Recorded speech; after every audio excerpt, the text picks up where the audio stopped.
Hi hello అండి. Welcome to యోగ్ స్టాక్. Thank you for supporting my videos. Trump మామ ట్రంప్ మామ ట్రంప్ మామ మనకి ట్రంప్ మామ చుక్కలు చూపిస్తున్నాడు. సో ఇప్పుడు present talk of the town ఏం నడుస్తుంది అంటే ట్రావెల్ బ్యాన్. సో దగ్గరలోకి వచ్చింది. ఫస్ట్ ట్రంప్ టేక్ ఓవర్ చేసుకున్న తర్వాత 60 days టైం ఇచ్చాడు. ఏంటంటే ఈ కొన్ని countries list of the countries ఏమైతే ఉన్నాయో ట్రబుల్ మేకింగ్ కంట్రీస్ ఏమున్నాయి అది మీరు ఒక లిస్ట్ తయారు చేయండి. దాంట్లో హైయెస్ట్ ట్రబుల్ ఏ కంట్రీ నుంచి ఉంది, లేదు నార్మల్గా రీజనబుల్లీ ఓకే ఉన్న కంట్రీస్ ఏమున్నాయి, దాని ప్రకారం మనకు లిస్ట్ తీసుకొస్తే ట్రావెల్ బ్యాన్ అనేది మనం స్టార్ట్ చేద్దామని చెప్పి ట్రంప్ అన్నాడు అన్నమాట. మరి ట్రావెల్ బ్యాన్ అనేది కొత్తగా చేస్తున్నారా అంటే లేదు. ఆల్రెడీ పోయినసారి ట్రంప్ వచ్చిన టైంలో కూడా ట్రావెల్ బ్యాన్ చేశాడు. దాని మీద కోర్టు ముట్కాయలు వేసింది. దాంతో కొంత తగ్గి కొన్ని కంట్రీస్ వెసులుబాటు ఇవ్వడం ఇలాంటివన్నీ జరిగినాయి అనమాట. సో ప్రస్తుతము మళ్ళీ సేమ్ యాజ్ యూజువల్గా అప్పుడు పరిపాలించిందే 2.0లో కూడా ఆయన సేమ్ కోడ్ రన్ చేస్తున్నాడు. కాకపోతే కొంచెం అక్కడక్కడ ఎర్రర్లు వస్తున్నాయి. ఆ ఎర్రర్లన్నీ కరెక్ట్ చేసుకుంటా మళ్ళీ సేమ్ కోడ్ అయితే రన్ చేస్తున్నాడు. సో ఇప్పుడు ఈ డెవలప్మెంట్లో కొత్తగా ఎలాన్ మస్క్ ఒకటి చేరాడు కాబట్టి కొంచెం కొద్ది ప్రోగ్రామ్ అనేది డిఫరెంట్ వేలో రన్ అవుతుంది. సో ఇప్పుడు ఈ ట్రంప్ తాత మన ట్రావెల్ బ్యాన్లో ఏంటి ప్లాను అంటే వీళ్ళు 60 days చేసిన రీసెర్చ్లో చాలా రీసెర్చ్లు చేశారు. ఏం రీసెర్చ్లు చేశారు అంటే ఏ కంట్రీ ఓడు మన కంట్రీ మిస్యూజ్ చేసుకుంటున్నాడు, ఏ కంట్రీ ఓడు బాగా ఎక్కువ డబ్బులు ఇక్కడి నుంచి తీసుకుపోయి వాళ్ళ కంట్రీలో పెడుతున్నారు, లేదు ఏ కంట్రీ ఓడు ఇక్కడ టెర్రరిజం రిలేటెడ్ యాక్టివిటీస్లో పాల్గొంటున్నాడు, లేకపోతే పాలస్తీనా ఇజ్రాయెల్ వాటి మీద కామెంట్లు చేస్తున్నాడు. ఇలాంటివన్నీ రీసెర్చ్ చేసి మనకి ఏ కంట్రీ వాళ్ళ వల్ల థ్రెట్ ఉందో వాళ్ళని ఒక పెద్ద లిస్ట్లో పెట్టండి, రీజనబుల్ థ్రెట్ ఉన్న వాళ్ళని ఇంకో లిస్ట్లో పెట్టండి, ఇంకా అసలు థ్రెట్ లేదు పర్వాలేదు వీళ్ళు వల్ల ఇబ్బంది లేదు అని అనుకుంటే వాళ్ళని ఇంకో లిస్ట్లో పెట్టండి అని ఒక 3 లిస్టులు అయితే క్రియేట్ చేశాడు. సో ఆ 3 లిస్టులు ఏంటంటే ఒకటేమో రెడ్ లిస్టు, ఇంకోటేమో ఆరెంజ్ లిస్టు, ఇంకోటేమో ఎల్లో లిస్ట్ అనమాట. సో రెడ్ లిస్ట్లో చూసుకుంటే మీకు నేను ఒక్కసారి ఆ కంట్రీస్ చెప్తాను. మీకు ఇంపార్టెంట్ కంట్రీస్ చెప్తాను, అన్నీ ఏం చెప్పాను. కానీ రెడ్ లిస్ట్లో for example Afghanistan, Bhutan, Cuba, Libya, north Korea, Somalia, సూడాను, ఇవి కొన్ని రెడ్ లిస్ట్లో ఉన్నాయి. రైట్. రెడ్ లిస్ట్ ఏంటి అంటే no more in and out of this country. మీకు ఆ కంట్రీకి సంబంధించిన యుఎస్లో రావడానికి లేదు. ఒకవేళ యుఎస్ నుంచి ఆ కంట్రీకి ఎవడన్నా వెళ్ళాడు అంటే ఇంకా మళ్ళీ వెనక్కి రావడం అనేది ఉంటుంది. కంప్లీట్ బ్యాన్ అనమాట.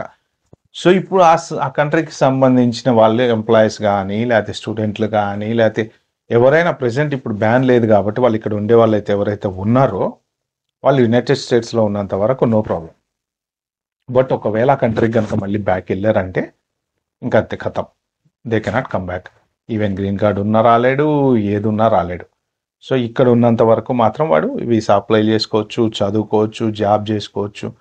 సో ఈ ప్రెజెంట్ ఎప్పుడైతే ఈ ట్రావెల్ బ్యాన్ స్టార్ట్ అవుతుందో ఆ స్టార్ట్ అయిన రోజు నుంచి వాళ్ళకి లింకులు కట్ అనమాట. ఓకే, అది రెడ్. సో నెక్స్ట్ ఏంటంటే మనకి ఆరెంజ్ లిస్ట్. సో ఈ ఆరెంజ్ లిస్టులో యాక్చువల్గా ఇంట్రెస్టింగ్ కంట్రీలు 2 ఉన్నాయి. బెలారస్సు, తర్వాత హియాటా, లాయస్, మియాన్మారు.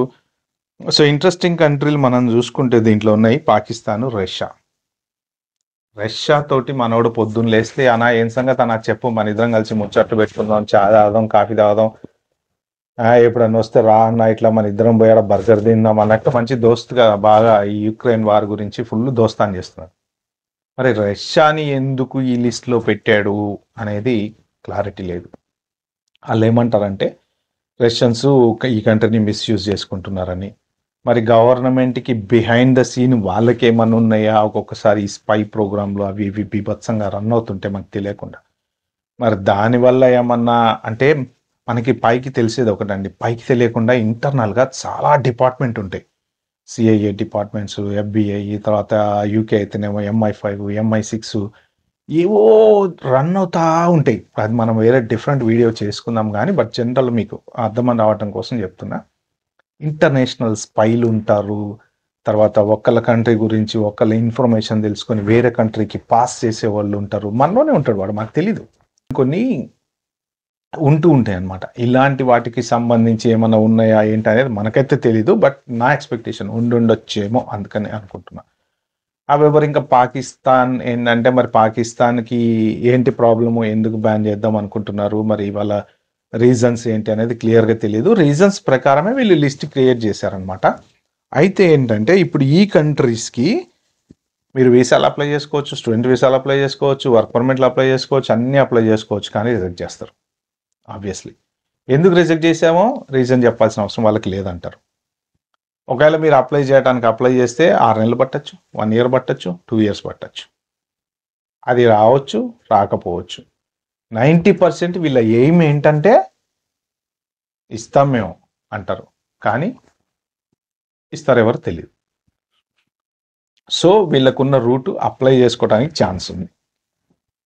ఇంకా గ్రీన్ కార్డ్ హోల్డర్స్ ఏంటంటే ఇటు నుంచి అటు అటు నుంచి ఇటు ట్రావెల్ చేయొచ్చు. ఎందుకంటే వీళ్ళు కంప్లీట్ బ్యాన్ కాదు కదా, నార్మల్ బ్యాన్ కాబట్టి మోస్ట్ ప్రాబ్లీ ట్రావెల్ చేయొచ్చు. బట్ వన్స్ ఇది ఎన్ఫోర్స్ అయింది అంటే ఆ కంట్రీకి వెళ్ళి మళ్ళీ యునైటెడ్ స్టేట్స్ వచ్చేవాడిని మీకు తెలుసు కదా, అంత ఈజీగా వదలరుగా. ఆడిని పట్టుకొని తవ్వి కతేంద్ర పోయి ఏం సంగతి అని చెప్పేసి డీటెయిల్డ్గా ఎంక్వైరీలు చేస్తారు వాళ్ళని. ఆ తర్వాత వాళ్ళని కంట్రీలోకి రానియాలా పంపించాలా అనేది ఇక అది డిఫరెంట్ స్టోరీ అనమాట. సో అది ఆరెంజ్ లిస్ట్.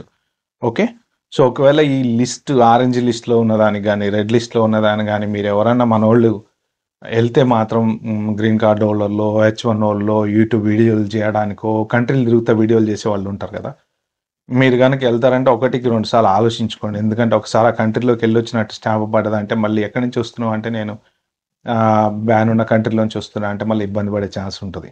ఓకే, అదొకసారి చూసుకోండి. నెక్స్ట్ ఇంకోటి ఏంటంటే ఎల్లో. ఈ ఎల్లోలో ఉన్న కంట్రీస్ రఫ్గా ఒక 2-3 కంట్రీలు మనం మాట్లాడుకుంటే republic of Congo, Dominic republic of Congo, Dominica, Liberia, ఏమో కంట్రీస్ ఉన్నాయండి. అసలు ఈ కంట్రీ పేర్లు కూడా ఎప్పుడు ఇనలే. మరి అసలు ఈ కంట్రీల వల్ల వీళ్ళకి ఎందుకు ప్రాబ్లం వచ్చిందో నాకు అర్థం కాదులే. కానీ ప్రాబ్లం అయితే ఏమి ఉండుండదు నాకు తెలిసి. ఈ లిస్ట్లో ఎందుకు పెట్టారంటే మోస్ట్ ప్రాబబ్లీ వీళ్ళు ఏదైనా మిస్యూజ్ చేసుకోవటమో, ఇల్లీగల్ వాళ్ళు రావడమో, లేకపోతే లీగల్ వీసా మీద వచ్చి ఇక్కడ ఉండిపోవడమో, ఇలాంటివి ఏమన్నా చెత్త పనులు చేస్తే ఈ లిస్ట్ పెడతారనమాట. ఇంకొకటి ఏంటంటే ఇప్పుడు ఈ కంట్రీలని యూజ్ చేసుకొని ఏదైనా మన మాదక ద్రవ్యాలు సరఫరా చేయడమా, లేకపోతే ఇలాంటివి అన్ని రకరకాల ఇష్యూస్ ఉంటాయి దీని వెనకాల. సో వీళ్ళకి ఏంటంటే ఒక 60 days టైం ఇచ్చారు. అన్నా చూడన్నా, ఇక నేనైతే చెప్తున్నా 60 రోజుల్లో నువ్వు మంచిగా ఉన్నవా, నువ్వన్నీ ఈ పిచ్చి పిచ్చి పనులన్నీ బంద్ చేసి ప్రశాంతంగా మంచిగా నువ్వు ఉంటావా అంటే నీకేం ప్రాబ్లం లేదు. లేదు అంటే నీ తోక కూడా కత్తిరించి నిన్ను కూడా తీసుకుపోయి ఆ లిస్ట్లో వేస్తా అని చెప్పేసి ఒక చిన్న వార్నింగ్ అనమాట. ఆ వార్నింగ్ ఇచ్చి వీళ్ళని వదిలేశారు. సో ఈ 60 days లోపు వీళ్ళు ట్రంప్ అడ్మినిస్ట్రేషన్ చెప్పిన పనులన్నీ కనుక వాళ్ళు చేసి మా కంట్రీ నీట్ అండ్ క్లీన్ ఉందన్నా, నో ప్రాబ్లం అన్నా, టెన్షన్ ఏం లేదు, ప్లీజ్ మమ్మల్ని ఏమనొద్దాం అని వాళ్ళు అంటే అప్పుడు వాళ్ళని ఎక్స్క్యూజ్ చేసే ఛాన్స్ ఉంది. బట్ డెసిషన్ ఎప్పుడు ఎట్లా మారుతుంది ఎవరికి తెలియదు. ఓకే, సో ఈ 3 కంట్రీస్కి ఎవరైనా వెళ్ళి కనుక రిటర్న్ మళ్ళీ యునైటెడ్ స్టేట్స్ వస్తూ ఉంటే ట్రావెల్ విషయంలో మాత్రం మనం జాగ్రత్తగా ఉండాల్సిన అవసరం అయితే ఉంది. ఇప్పుడు దీనివల్ల మన ఇండియాకి ఏమైనా అడ్వాంటేజ్ ఉందా? ఎందుకంటే ఈ లిస్ట్లో మన ఇండియా లేదు, చాలా సంతోషం. ఓకే, సో మోస్ట్ ప్రాబ్లీ మన వాళ్ళు ఎంత ఏంటి అంటే ఐటీ జాబులు, ఆ జాబులు, వీటిలోనే మనం ఉంటాం, హైలీ స్కిల్డ్లో ఉంటాం కాబట్టి మనం ఇట్లాంటి చెత్త పనులలో వాటిలో ఉండం కాబట్టి మనకు ప్రాబ్లం లేదు. బట్ దీంట్లో కూడా మన వాళ్ళు అసలు బీభత్సమైన రిస్కులు చేస్తున్నారు. నిన్న ఒక న్యూస్ వచ్చింది, నేను సపరేట్గా వీడియో పెడతా దాని గురించి. ఇది మన ఇల్లీగల్ డాక్యుమెంట్స్ తోటి అమెరికా వీసాలు కూడా వచ్చేసినాయి. వాళ్ళకి వీసాలు కూడా వచ్చేసినాయి, వాళ్ళు అమెరికాలో ఉంటున్నారు. దాని మీద పెద్ద ఇన్వెస్టిగేషన్ అనేది ఇప్పుడు స్టార్ట్ అయింది American government. But okay, I make a separate video on that anyway. అది మళ్ళీ దీంట్లో మనకొద్దు. సో ఇప్పుడు మన వాళ్ళకి కొంచెం అడ్వాంటేజ్ అయితే ఉంటుంది. ఇప్పుడు ఈ కంట్రీస్ అన్నీ కనుక బ్యాన్ అయిపోతే, రాకపోతే ఆబ్వియస్లీ ఇంకా స్టూడెంట్స్ కానీ, లేకపోతే H1B వాళ్ళు కానీ, లేకపోతే హైలీ స్కిల్డ్ వాళ్ళు కానీ, చైనా వాళ్ళు ఆల్రెడీ కంట్రీకి రారబ్బా. వాళ్ళ కంట్రీలోనే వాళ్ళకి ఒక రిచ్ ఫెసిలిటీస్ ఉన్నాయి మంచిగా. వాళ్ళ ఎయిర్పోర్ట్లు వాళ్ళు ఎట్లుంటాయి, వాళ్ళ స్పెండింగ్ కానీ అవి కానీ ఇవి కానీ రీసెర్చ్ కానీ బాగుంటాయి. వాళ్ళకు ఈ కంట్రీకి వచ్చి బతకాల్సిన అవసరం లేదు. అంటే వచ్చారు ఒకప్పుడు వారు బాగా వచ్చారు. ఇప్పుడు రీసెంట్గా అసలు చైనా నుంచి ఎంతమంది వస్తున్నారు చెప్పండి? ఐటీ జాబుల్లో చైనా వాళ్ళు ఎంతమంది ఉన్నారు? చాలా తక్కువ మంది ఉన్నారు. ఎందుకంటే వాళ్ళ కంట్రీలోనే ఫండింగ్ బాగా నడుస్తుంది కాబట్టి వాళ్ళు పెద్దగా ఇంట్రెస్ట్ చూపియారు రావడానికి. మనకేంటంటే ఇండియాలో ఫెసిలిటీస్ కొంత మనకి చెప్పుకునేంత గొప్పగా ఉండవు కాబట్టి ఇప్పుడు మన చైనా ఎయిర్పోర్ట్ని మనం హైదరాబాద్ ఎయిర్పోర్ట్ని కంపేర్ చేయలేము. వాళ్ళు ఎక్కడో అసలు మామూలుగా లేరు. వాళ్ళు డ్రోన్లతోటి ఛాయలు కాఫీలు ఇప్పుడు మనం ఫోన్లో ఇట్లా కొడితే డ్రోన్ వచ్చి కాఫీ ఇచ్చి వెళ్తుంది మనకి. అంటే వాళ్ళు అంత అడ్వాన్స్డ్ స్టేజ్లో ఉన్నారు. సో మనం చైనాని రీచ్ అవ్వాలంటే దాదాపు ఇంకో 200 సంవత్సరాలు పట్టచ్చు, చెప్పలేము. సో వాళ్ళు తక్కువ వస్తారు. ఎటు వచ్చి ఇంకా మన ఇండియన్సే ఎక్కువ వెళ్తూ ఉంటారు అనమాట. సో ఈ ఇండియన్స్ ఎక్కువ వెళ్ళడం ఏంటి మెయిన్ మనకి అడ్వాంటేజెస్ ఉండే ఛాన్స్ అయితే ఉంది. ఒకవేళ స్కిల్డ్ ప్రోగ్రామ్ ట్రంప్ చెప్పినట్టు కనుక ఒక 500 బిలియన్ ఇన్వెస్ట్ చేసి ఏఐ ప్రోగ్రామ్ స్టార్ట్ అయినా అట్లాంటి వాటిలో ఏ రకంగా చూసుకున్నా కానీ మనకైతే అడ్వాంటేజ్ అయితే కనబడుతుంది. కాకపోతే ఒక్కటేంటంటే అప్ టు డేట్ స్కిల్ సెట్లో ఉండాలి మనం main. So up to date skill సెట్లో ఉండి ఆ ప్రోగ్రామ్కి సంబంధించిన ఇవి కనుక మనం రీచ్ అవ్వగలిగితే ఆబ్వియస్లీ మనకి ఎక్కువ ఛాన్స్ అయితే కనబడుతుంది. ఓకే ఫ్రెండ్స్, ఇది ట్రావెల్ బ్యాన్ గురించి. మనం వరీ అవ్వాల్సింది ఏంటంటే ఇప్పుడు ఎవరైనా మన కంట్రీ వాళ్ళు కనుక ఈ 3 జోన్లలో ఏలు పెడితే మళ్ళీ రిటర్న్ వచ్చేటప్పుడు కొంచెం ఇబ్బంది అయ్యే ఛాన్సెస్ అయితే ఉంటాయి. అది మీరు చూసుకోండి. ఓకే ఫ్రెండ్స్, ఈ వీడియో కనుక మీకు నచ్చినట్టయితే ప్లీజ్ అండి like, share, subscribe to my channel. Thank you.